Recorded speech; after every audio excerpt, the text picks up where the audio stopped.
Dear friends in Bhutan, Toshi Derek.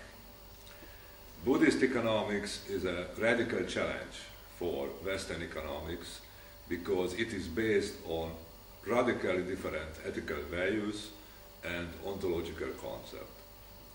Nobel Prize winning American economist Thomas Schelling once said that Western economics is something like a ego-centered network,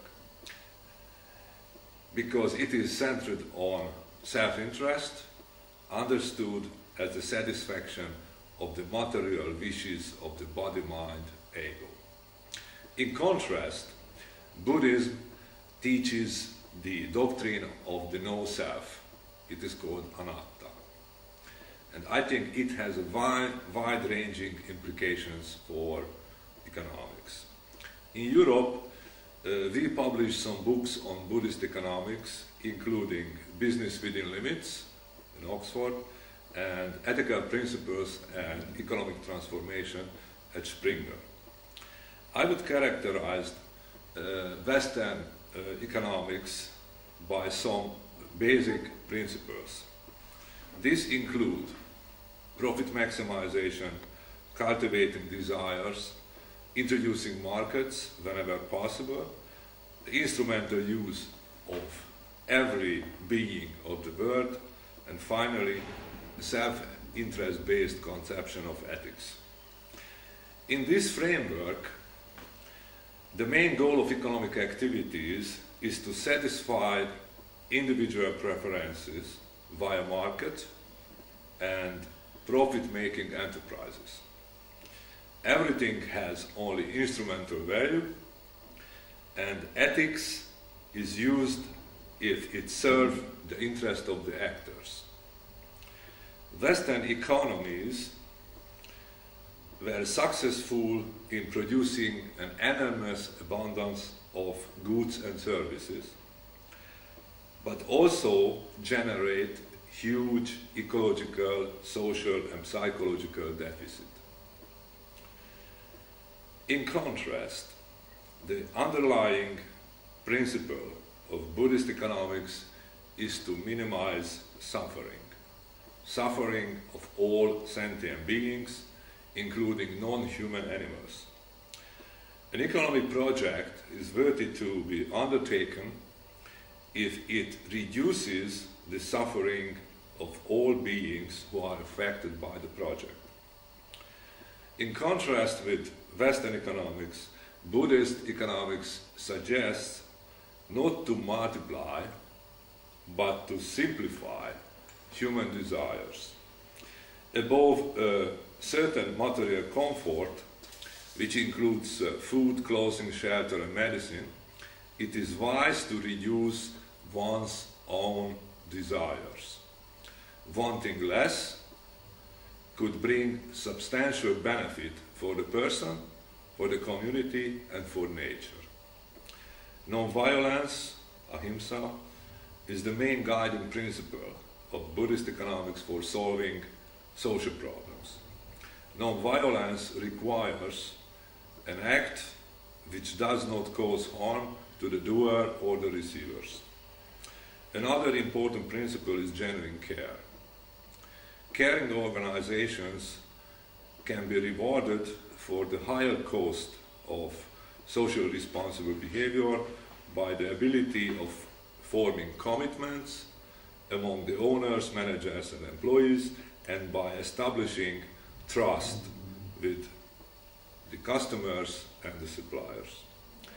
People behave like homo reciprocans, which means that they usually reciprocate what they receive. Finally, generosity is an important virtue in Buddhist economics. That means that giving without expecting any return.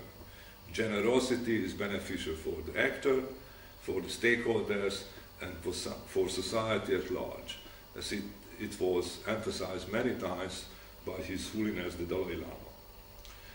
So, in summarizing, I would say Western economics represent a maximizing framework.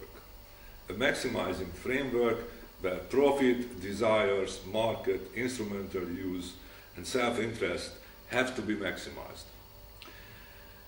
This world can be characterized by the slogans, bigger is better, more is more. Buddhist economics represent a minimizing framework. A minimizing framework where suffering, desires, violence, instrumental use, and self-interest have to be minimized. So this is why I think small is beautiful and less is more nicely express the very essence of Buddhist economics. In my view, Buddhist economics is not a system. Rather, it is a strategy which can be applied in any economic setting at any time. Livelihood solutions that reduce the suffering of all sentient beings by practices of want negation, non-violence, caring and generosity. We should not be naive. Today, the dominating business model all over the world is based on a narrowly defined self-interest. However, Buddhist economics points out that emphasizing individuality and promoting the fulfillment of material desires of the individual conjointly lead to destruction. Happiness research convincingly shows that not material wealth, but the richness of personal relationships determines happiness of people. In short, people make people happy, not material things. Peace can be achieved in non-violent ways. Wanting less, that is reducing our own desires, can substantially contribute to peace. Finally, permanence or ecological sustainability require a considerable reduction of the present level of consumption and production globally. This reduction should not be an inconvenient exercise of self-sacrifice. In the noble ethos of reducing suffering, this can be a very positive development path for humanity. Peace to all beings. May all beings be happy. Thank you very much.